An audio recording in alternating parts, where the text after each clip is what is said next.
a gente vai meditar no Salmo 23. Teve um filósofo chamado Zygmunt Bauman. Ele nasceu em 1925, ele morreu agora em 2017. Ele, em uma entrevista que ele estava dando, ele disse algo interessante.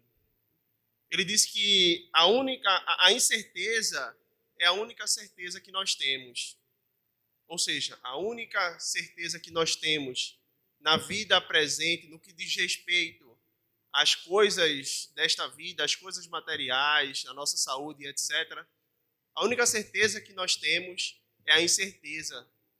Porque nós estamos bem hoje, mas amanhã talvez nós não estejamos bem. E, de fato, o povo brasileiro ele foi um dos povos que mais sofreu com a pandemia do coronavírus.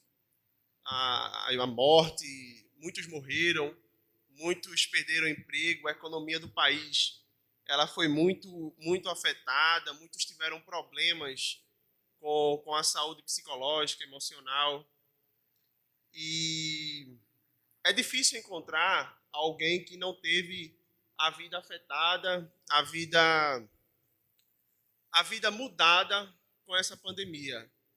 E nesse sentido de que a imprevisibilidade é algo concreto, é algo certo, praticamente certo nas nossas vidas, o filósofo citado, Bauman, ele tem razão.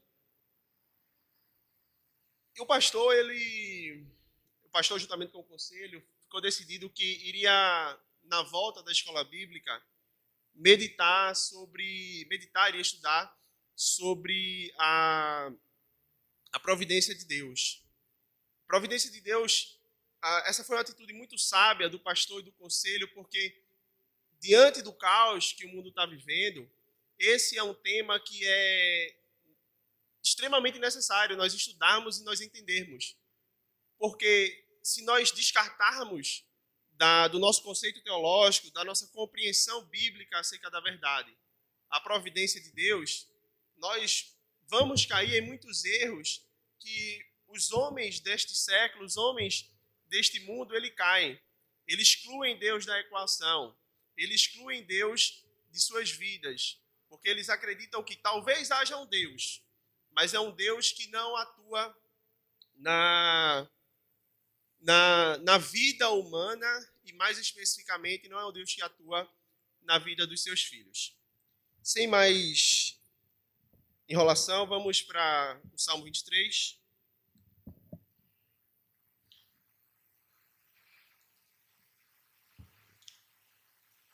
O Salmo 23, a gente vai ler ele todo. Ele é um salmo pequeno, dos versos 1 a 6.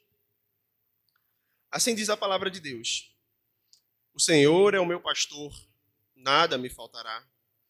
Ele me faz repousar em pastos verdejantes.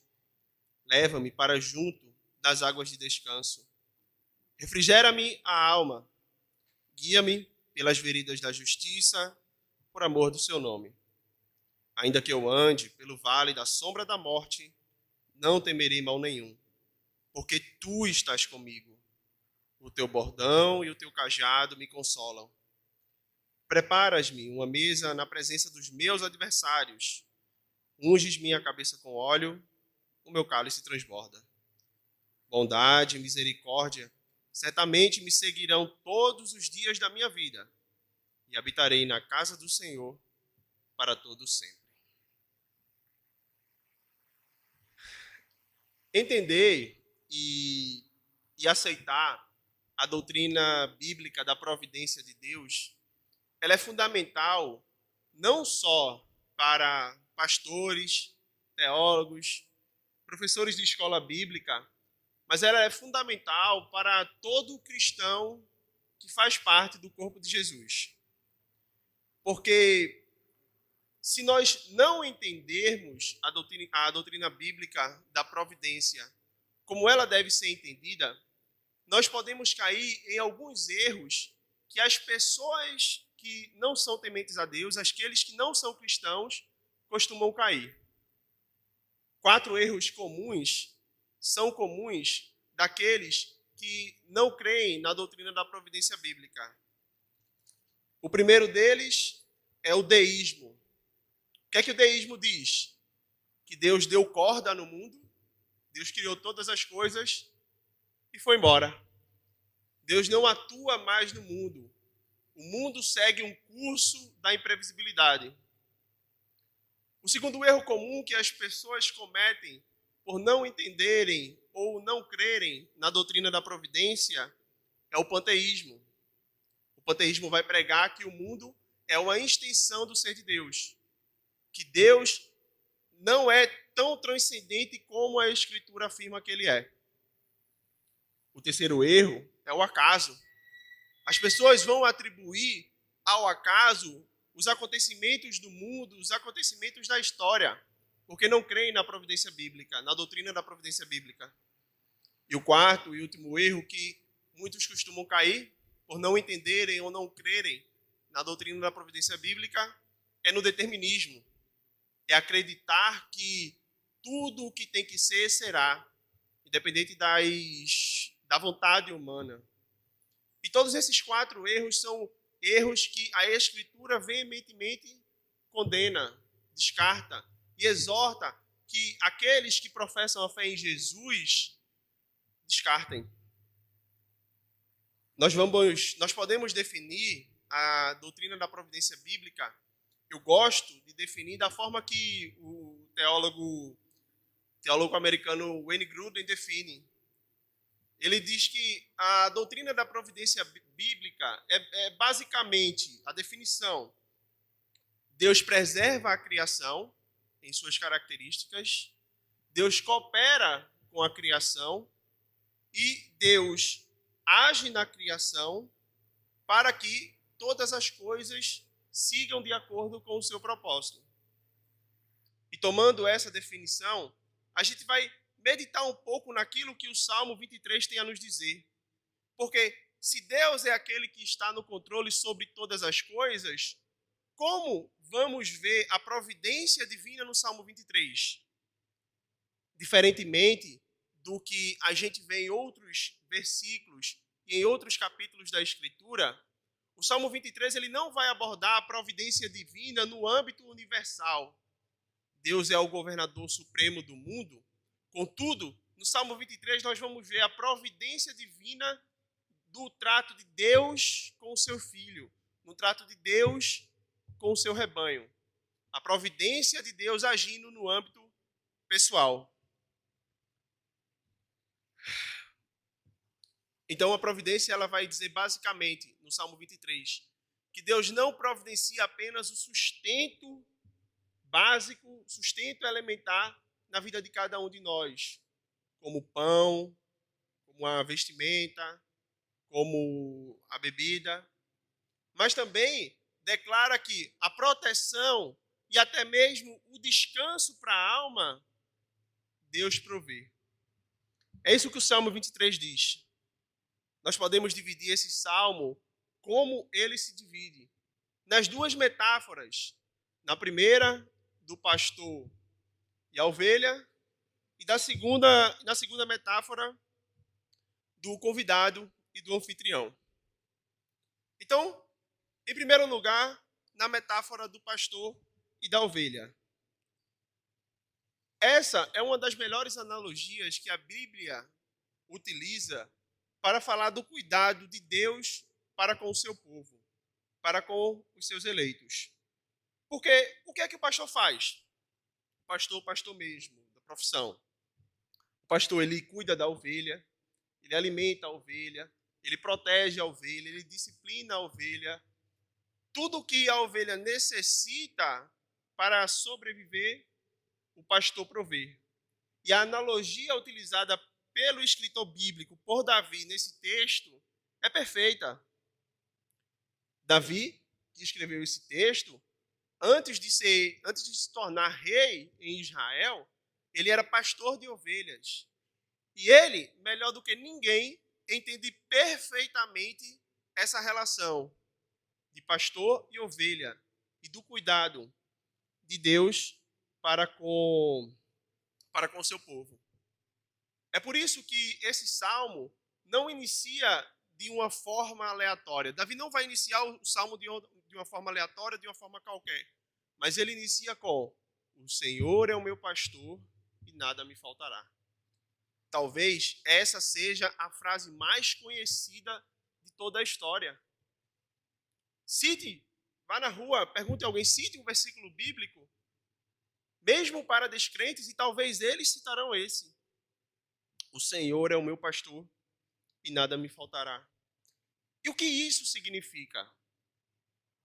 O que Davi quis dizer quando faz essa declaração acerca de Deus ser o pastor daqueles que nele confiam?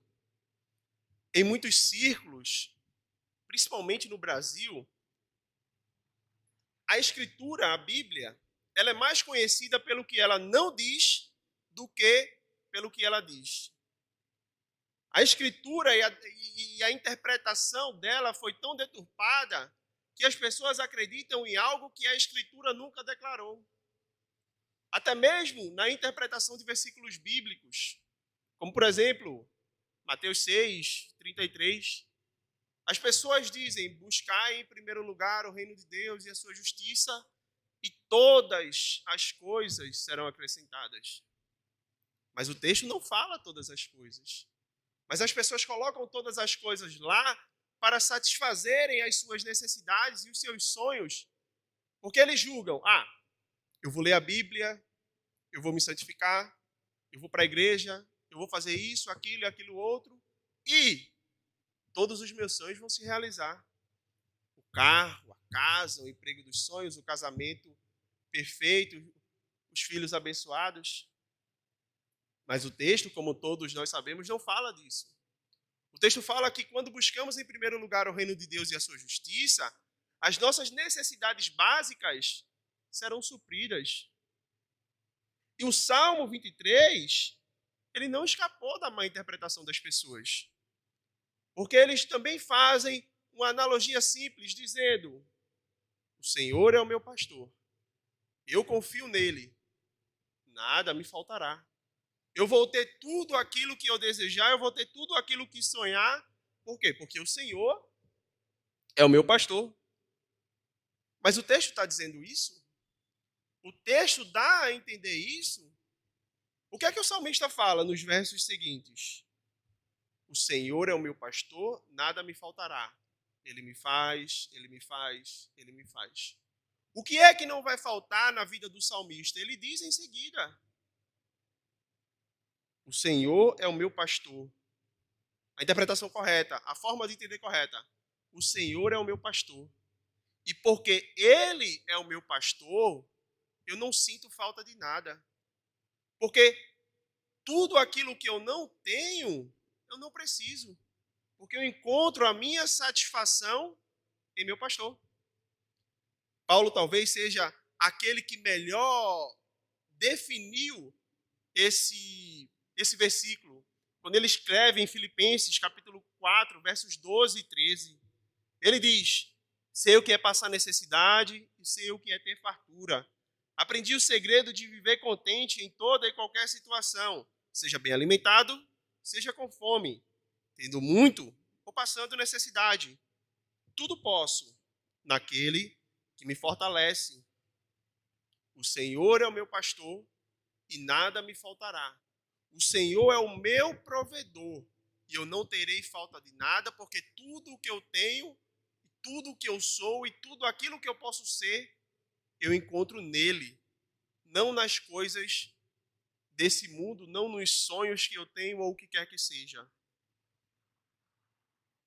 Veja, nos versos 2 e 3, ele me faz repousar em pastos verdejantes, leva-me para junto das águas de descanso, refrigera minha alma, guia-me pelas veredas da justiça por amor do seu nome. Ele me faz, leva-me para junto das águas de descanso, refrigera minha alma, guia-me por veredas de justiça.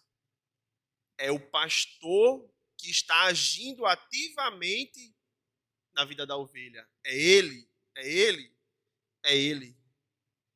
Todas as atitudes que mostram que os homens, eles não têm participação nas bênçãos divinas.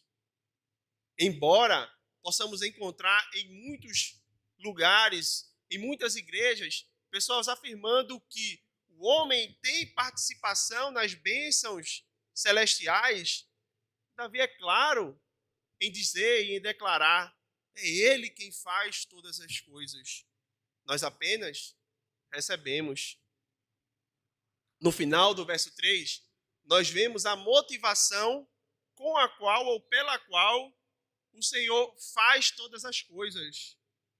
Por causa do seu nome, por amor do seu nome. É por causa da glória do seu nome que o Senhor faz o que faz. O breve catecismo, ele inicia com a pergunta: qual é o propósito do homem? Por que da criação do homem?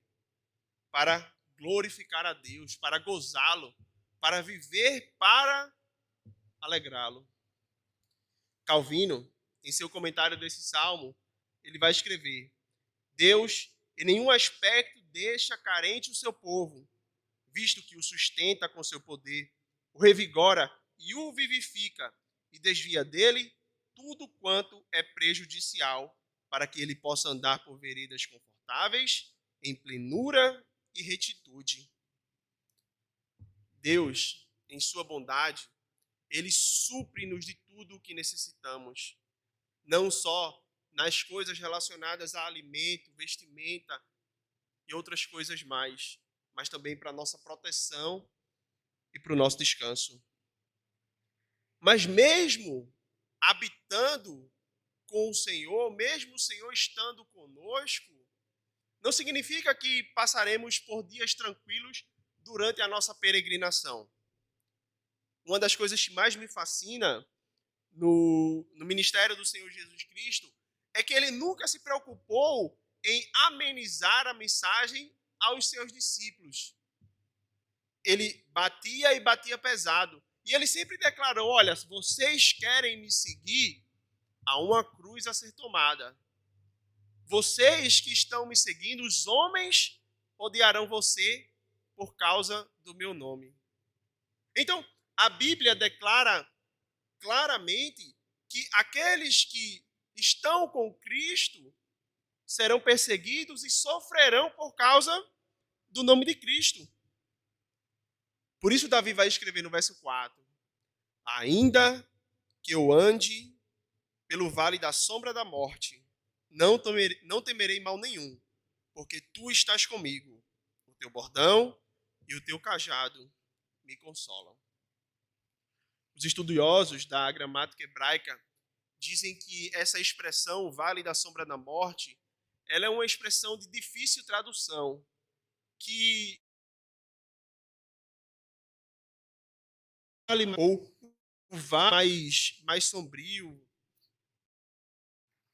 da morte, sombra mortal, vale da sombra mortal. E a ideia aqui transmitida pelo salmista é um caminho escuro, um caminho onde que a ovelha está trilhando e que vários predadores estão ao redor. E o salmista declara: mesmo neste caminho, eu não temerei. E por quê? Porque tu estás comigo. É interessante essa questão. É muito... Davi toca aqui no foco central do que significa ser cristão. Porque talvez não, com certeza muitos pregam que vai dar tudo certo em nossa vida. Talvez muitos pregam que não passaremos por tribulações. E Deus, por meio de Davi, através desse texto, está dizendo: eu não prometi tirar você do vale da sombra da morte. O que eu prometi é estar com você lá. Deus não nos prometeu nos livrar de doenças, de depressão, da morte, da pandemia. Deus não nos prometeu isso. Mas a promessa do Senhor é estar conosco em cada uma dessas tribulações. E isso para qualquer discípulo de Jesus deve ser suficiente e é suficiente. Os cristãos primitivos, eles sabiam perfeitamente dessa questão, sabiam perfeitamente desse ponto, desse fato.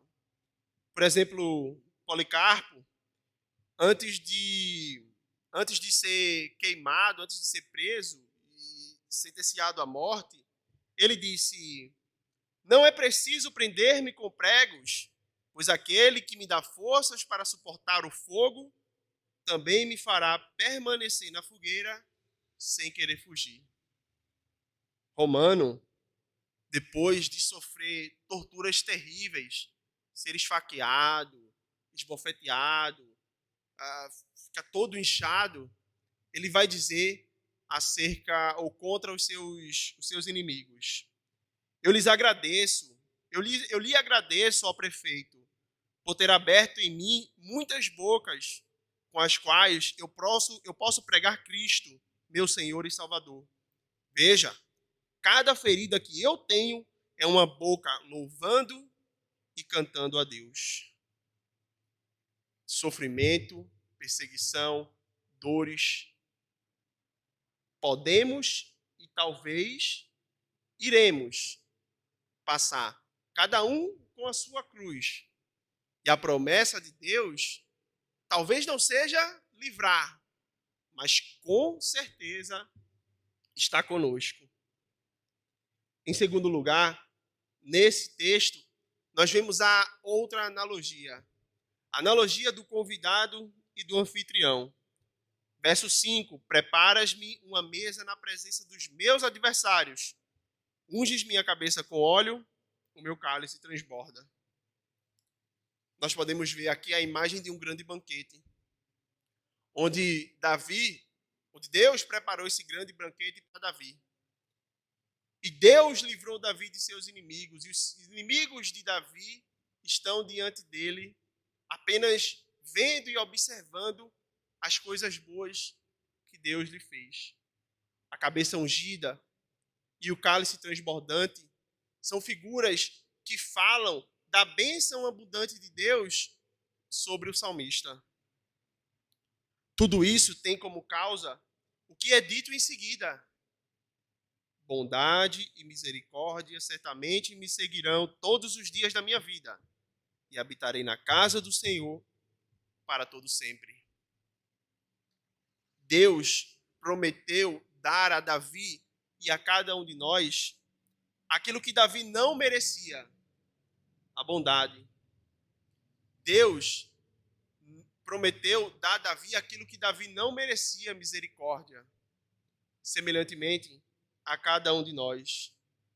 Essas dádivas, Davi retrata essas dádivas meio que perseguindo ele, e ainda que ele corra, essas bênçãos o perseguirão. Essas bênçãos estarão com ele. E se é verdade para ele, é verdade para cada um daqueles que confessam Jesus como Senhor e como Salvador. Bênçãos que fazem Davi desfrutar não só nesta vida, mas quando ele der o último suspiro, ele pode dizer: e habitarei na casa do Senhor para todo sempre. Nós concluímos com um questionamento que muitos podem fazer. Se o Senhor é meu pastor e nada me faltará, por que tem faltado? Porque muitas vezes olhamos para questões em nossa vida que poderiam ser supridas pelo Senhor e não são supridas. Através desse texto, o Senhor nos convida a tirarmos os nossos olhos daquilo que os nossos olhos podem ver e colocarmos os olhos no Senhor. Porque não é aquilo que o Senhor pode dar referente às coisas desse mundo que trará paz e descanso para as nossas vidas, mas é o próprio Senhor, é o próprio Cristo que traz paz às nossas vidas. Nós devemos sempre nos lembrar das palavras de Paulo. Diante de uma pandemia, diante de um mundo virado de cabeça para baixo, onde autoridades governamentais, onde juízes, onde prefeitos, deputados e outros tantos agem de forma autoritária, devemos nos lembrar das palavras de Paulo. Eu sei viver no bom, eu sei viver no ruim, eu posso todas as coisas porque a minha força está em Deus.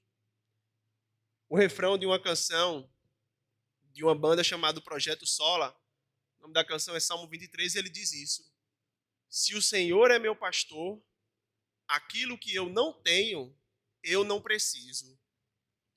Mesmo quando coisas ruins nos acontecem, devemos sempre nos lembrar disso. O Senhor é o meu pastor. Por isso, nós não cremos em determinismo, mas cremos na providência. Nós não cremos no acaso, mas nós cremos na providência. Nós não cremos no deísmo, que diz que Deus criou todas as coisas, mas foi embora. Nós cremos no Deus provedor.